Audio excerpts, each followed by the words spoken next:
माना जाता है कि डायनासोर 23 करोड़ साल पहले ट्रायसिक काल के दौरान अस्तित्व में आए।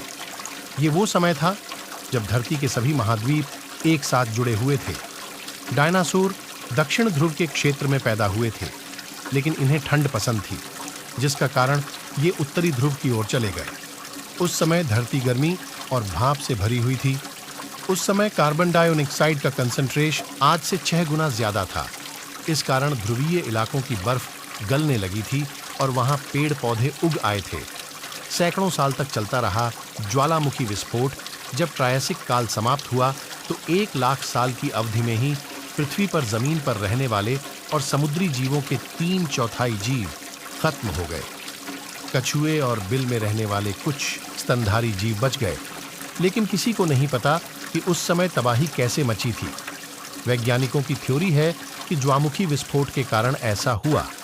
ये विस्फोट ऐसा था जो सैकड़ों वर्षों तक चलता रहा। यही वह समय था जब महाद्वीप टूटने लगे थे। एक स्टडी में कहा गया है कि इस तबाही के बाद से ही डायनासोर ने धरती पर कब्जा जमा लिया। कैसे डायनासोर ने जमाया कब? इस अध्ययन के लेखकों का कहना है कि इस तबाही के दौरान ज्वालामुखी का धुआं वायुमंडल में फैला, जिसके कारण पूरी धरती ठंडी हो गई। ध्रुवों पर होने वाली ठंड निचले अक्षांशों में भी फैलने और पश्चिम चीन के झुंगर बेसिन के सुदूर रेगिस्तान में हाल ही में हुए एक खुदाई पर आधारित है। वैज्ञानिकों को डायनासोर के कदम के निशान मिले।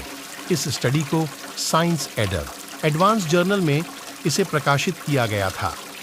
एडिनबर्ग यूनिवर्सिटी में जीवाश्म विज्ञान और विकास के एक प्रोफेसर स्टीफन ब्रुसेट ने कहा कि ये माना जाता है कि डायनासोर हमेशा उष्णकटिबंधीय जंगलों में रहते थे, लेकिन नए शोध बताते हैं कि ये उच्च अक्षांश वाली ठंडी जगहों में भी रहते थे।